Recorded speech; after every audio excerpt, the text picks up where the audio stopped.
Alright guys, welcome back to Doom 2016. Last time we met in Doom, we got back, we just began the mission in the destroyed Argent Facility, and now we're just going to continue up with that mission. Basically, I think what we're doing right now is we're trying to find Olivia Pierce's forensics lab or something like that, or whatever it was called, and we need certain security clearance to even do that, so we're going for that first, but for some reason, like usual with this game, I'm going out of my way for secrets, despite the fact that I probably walked past it like 4 times, knowing me anyway.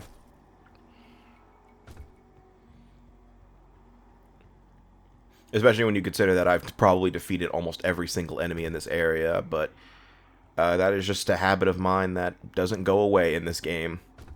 Actually, I think it does get a little better when we start getting into the later missions, mainly because I probably just stopped giving a fuck after a while.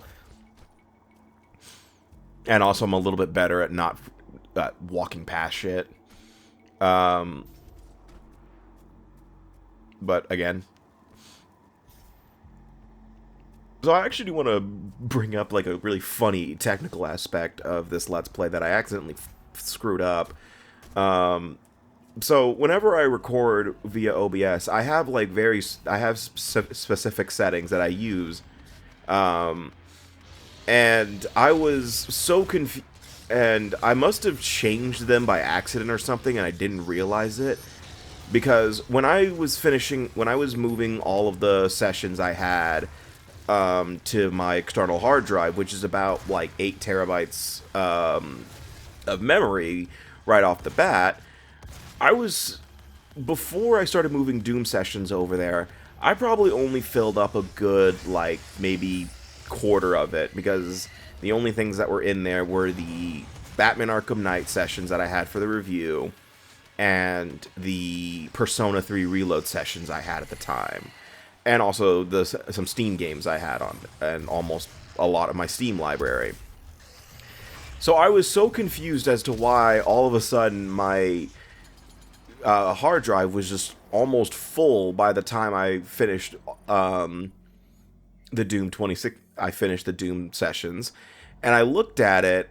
I looked at the file details. Turns out I had way too high of a bit rate when recording, which probably also explained some of the frame rate drops that happen in randomly, especially in later sessions, because I was rewatching some of the sessions for editing, and I noticed that there were a couple frame rate drops here and there. But turns out I was recording in the wrong bit rate the whole time for about 90% of the Let's Play. Because it was basically triple what I usually have it at, and I was just like, what the fuck? Why? I didn't put it there. I didn't do that. So I might have done that by accident when I was adjusting settings for that Arkham City test stream I did, but I honestly don't know what happened. I mean, hey, at least it's not, a lower bit rate. That would have been worse. But I was just like, well, because at first I just thought Doom was just taking up space for something. I'm like, what the fuck is Doom doing to my... It's like, what the fuck is Doom doing to fill up so much space on a hard drive? It's like, the hell is it doing? Nope, it was because the file size of the video was too big, was massive, because it was basically triple what it usually is for videos. Or for sessions specifically, because I have like multiple 4-hour sessions of Persona 3 Reload that come to pretty small file size considering. But it was just, ugh. Man, can you tell I ran out of things to talk about in this Let's Play? What am I doing? Don't do it. Okay. Oh, I know what I'm doing. I think this is the point when I say screw this and look up a guide for whatever collectible I'm missing. Because I know I'm missing something.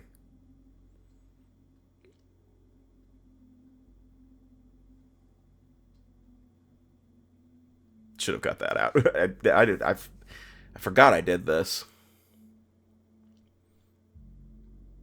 I don't even know if I've talked about that PlayStation State of Play yet, have I?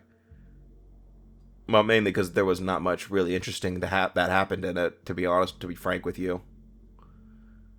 The only thing that happened that I can think of was... No, there was really nothing. There was no major announcements that I can really think of besides a few new games that sort of piqued my interest a little bit just from the gameplay alone, but at the same time, I don't even remember their names, to be honest with you. I'm surprised they didn't really do any, they didn't show off that, Naughty Dog didn't show off that new game that they were releasing that everyone mass disliked when it was revealed at the Game Awards.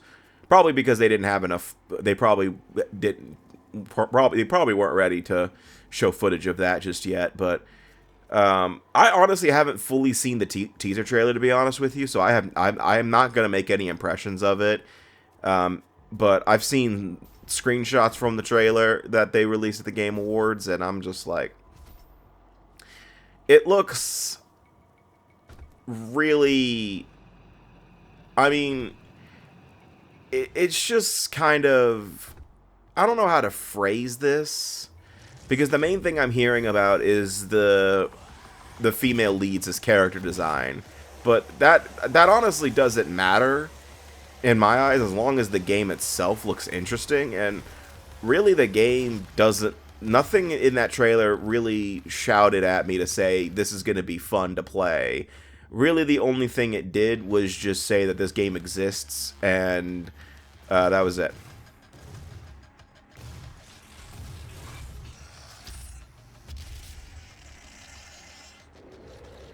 But like I hear, you know, all the people, a lot of people who don't like Naughty Dog right now, which honestly is a lot of people. Me, I've kind of been on the fence with Naughty Dog for the past few years now, especially after The Last of Us Part 2. But I'm also aware that blaming all of Naughty Dog isn't fair, because, you know, some of those decisions were made by The Last of Us Part 2 creative team, not all of Naughty Dog. I'm very aware of that. But I also, you know, I'm very aware of the accusations that came out with Naughty Dog. What was it? Back when Last of Us Part 2 came out, like I think there were some misconduct accusations going around, and I believe there was a thing about underpaid staff or mistreated staff. They were forced to work real overtime with no pay and stuff like that. There was a lot of stuff going on. I think there was also, I can't remember it. I know that there was some misconduct. I can't remember if there was anything, like, in terms of sexual misconduct, like similar to Activision Blizzard or anything like that. So I'm not going to make any statements on that. I don't really know. I don't remember off the top of my head about hearing anything like that. But I did remember hearing that Naughty Dog had a huge controversy right before The Last of Us Part 2 release date. And also they were kind of dealing with the fact that someone leaked the entire game, or not the entire game, the story of Last of Us Part 2, which, and people saw what was going on, people saw the script or whatever, because I think it was an ex-Naughty Dog employee. I don't remember, okay? It was 2020, and I'm honestly just repressing that year. No, get back here.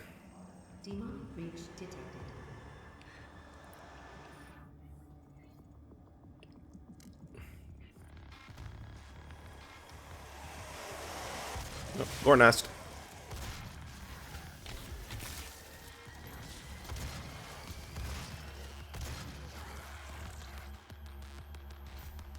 Oh, that's a waste. I should have waited until I was at low health or something. I mean, at least I'm entering the battle with full health now, because technically I'll just activate the... You have to activate the Gore Nest at the end of the day. There's no way around that. I have to do it. But I know what I am doing right now. I'm trying to figure out how to get to the weapon, the drone. Because it's an upgrade, and I would like an upgrade. I don't remember which upgrade I get. That is kind of one thing that is a little frustrating to deal with in this game, is the fact that the weapon upgrade drone tends to, you know, try to run away from you, or runs away from you, and you have to find where it went. Luckily, it doesn't, you know, it's not like a chase or anything like that. Oh, this is going to be stupid. Oh, no? Oh, okay. I thought that was instant death. I don't know what... And I overthought this, too, where I could have just waited until the crane stopped moving and then got it, but... I guess... I don't know what I'm thinking most of the time when I play this game. Alright, there's the other Gauss cannon upgrade I start to end up liking. The Precision Bolt. I don't know if I show it off yet, but... No. Oh, and by the way, I don't know if I've mentioned this. I'm, like, what, 13 parts late? You can switch mods at any time. You just have to press up on the D-pad. I don't know why it took... I don't know why it's taking me so long to mention that. I just genuinely forgot. It's also a thing that I think the tutorial prompt popped up when I was talking, and I didn't really pay attention to it. You gotta kill the enemies. And also, you gotta get the yellow access key.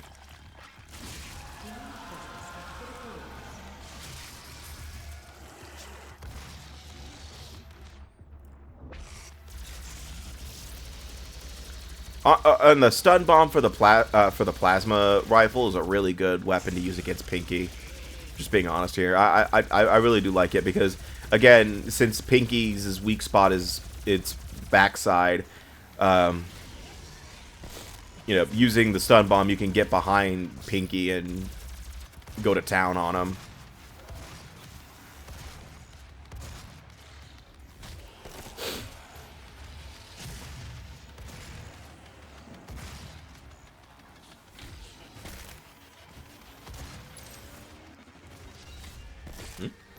What was that? Oh, is there a Hell Baron here? Or Baron of Hell? Yep.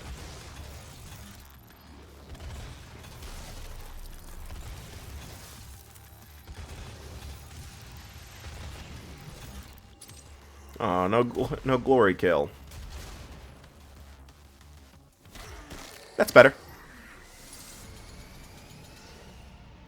Alright. Not bad. Not bad. Well, honestly, I'm not as bad at this game as I thought I would be. You know, I thought I'd be a little more embarrassing with this. I'm not the best at first-person shooters, but especially a game without a dedicated lock-on like the Metroid Prime series. But at the same time, you know, I also have basic aim. You know, I'm not complete shit, I would say. I'm better than IGN, I can say that now. Because I've seen IGN gameplay. I say I'm better than IGN, then I just blatantly miss like that.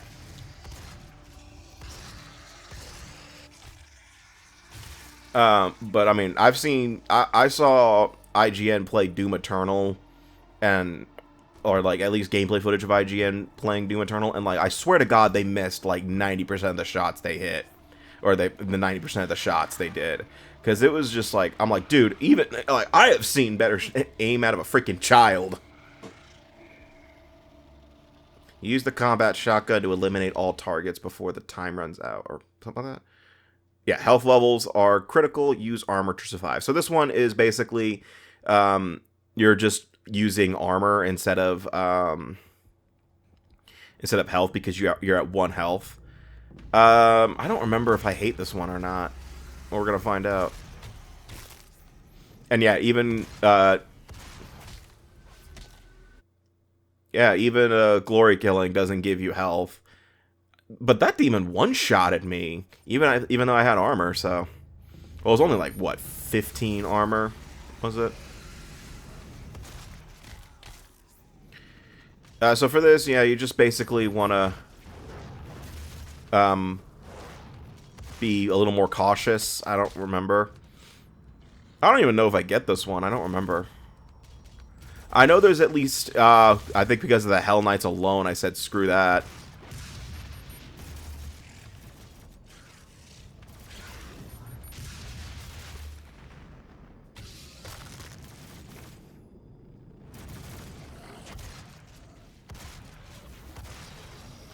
Yeah, I need to watch the next time I get hit a glory kill with an enemy nearby, because I need to know if...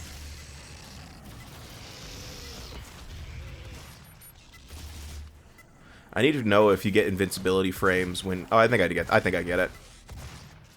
Yeah, I got it. I need to know if you get invincibility frames when you're glory killing. I haven't really been paying attention to that. Because that could be a thing that could be useful to know. But again, I haven't really been paying attention. So I have to watch my health level when I do a glory kill, or I'm in the middle of a glory kill animation. Probably not, considering that there is an rune upgrade you can get that makes your glory kill animation faster. So it's very possible that that's a no. But at the same time, I'm not gonna say anything definitively here, because I'll just have to watch my health or something like that in the next combat section, and especially when I'm getting around to glory killing something.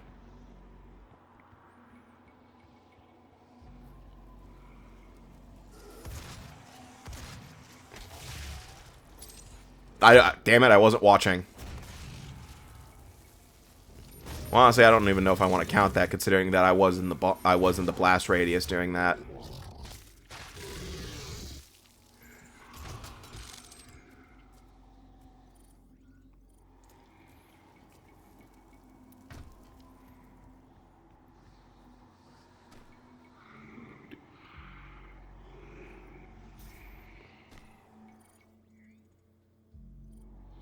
I know what I'm going for.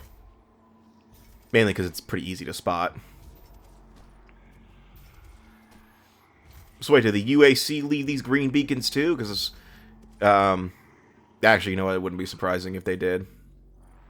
Go down. There you go.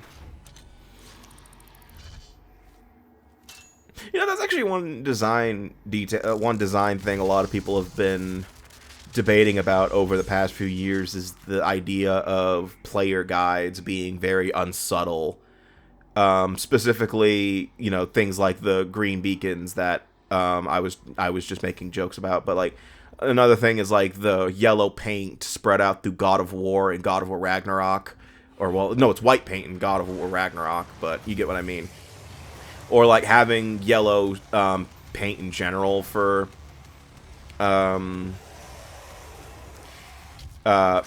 stuff instead of just the you know, instead of, you know, thinking the player is not an absolute dipshit,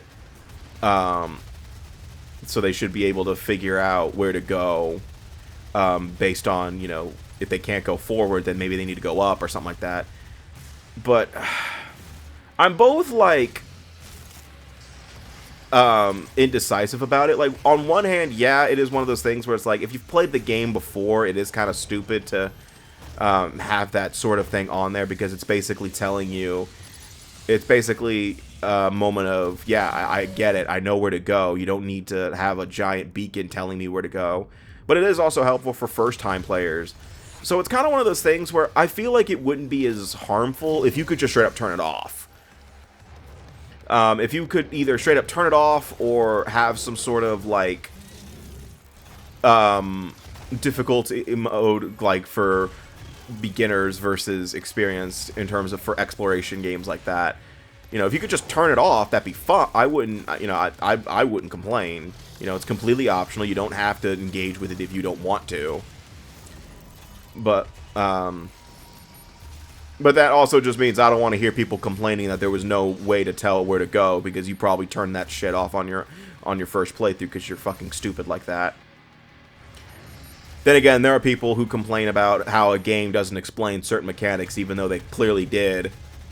You just skipped it through the tutorials and you just wanted to make your Let's Play look a little more interesting. Not naming names, Game Grumps, but I say Game Grumps, but there's a lot of other people who do it. Or like they expect the game to cater to your taste, and your taste specifically under the mayo. What? Because but you know, sometimes the game mechanics aren't good. Like, yes, there are a lot. Most games have mechanics that they don't directly explain to you because it's more of an advanced technique that you probably don't think about using, or it's a little. What am I doing? What was I saying? There are certain things the game doesn't explicitly tell you, and there are reasons for that, because it's more of a thing that the game doesn't want you to, to know right off the bat, because they're encouraging that you experiment a little and try different things out, and so they don't expressly tell you everything. A big example for this game specifically is honestly the secret Doom levels. They don't tell you, they tell you the secrets exist, but they don't tell you, where, how to get the secrets. The only thing they tell you is to find the lever, and that's it. But they never really tell you where the lever is in the first place. Yeah, we got Olivia Pierce, guys. She's dead.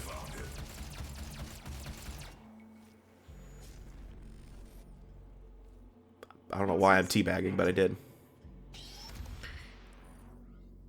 Well, those, like, videos where they say, like, 10 things this game didn't tell you about. It's not usually, usually if the game doesn't tell you about it, it's because it's something that either A, is kind of common sense and they shouldn't really tell you about in the first place, or B, it's a sort of secret technique that, well, yeah, it's useful to make the game a little easier or fun in some instances.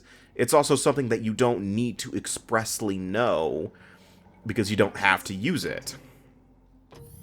Like a huge example I'm thinking of is actually Assassin's Creed 2, because this was a mechanic that I never knew about until recently, for the parkour system, where there are certain poles that there are like flag poles or something like that you can jump off of when free running. The reason I didn't know about it is because I never encountered it, and also the game didn't say anything about them. The game never had a tutorial prompt that stopped you dead in your tracks and say, hey, Ezio, you can jump off these flag poles. Usually if you saw a flagpole, you ran towards it thinking you could just climb it, and then you found out you pole vault off of it, and there you go. That's how you found out. But again, that's just usually how it is for people. It's like it's like one of those things where it's like people expect the game to hold your hand, but if the game holds your hand, they complain. So it's like, what do you people fucking want? Yes, I do hate it when games hold your hand, especially if it's one of those instances where it's like, the main time I really don't like it when a game holds my hand is if it's a tutorial in a game that I've played before and I can't turn it off. If I can't turn off the tutorial for a second playthrough of a game, it's annoying. But, well, yes, it is, nice to have the tutorial to know for a refresher in case, it's been a few years since I last played the game. A huge example is like the Persona series.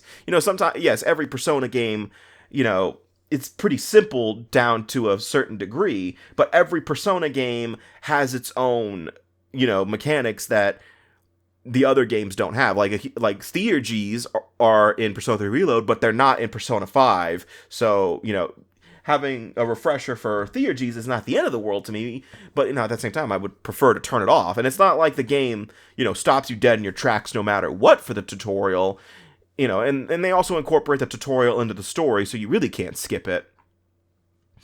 But like, games like, Batman Arkham Knight. Imagine if Batman Arkham Knight had the only tutorial that is not optional for your playthrough is the Batmobile weapons tutorial, because you have to do the AR challenge that accompanies it in a fresh file. If you're doing it New Game Plus, you can just skip it. But I should probably end the part soon. So next time we meet in Doom 2016, we're gonna do the next mission of the game, which is arriving to Olivia Pierce's lab. Or no, I think we meet Samuel Hayden for the first time. I can't remember. But we'll find out next time in the next part of Doom 2016. So see you guys next time, and take care.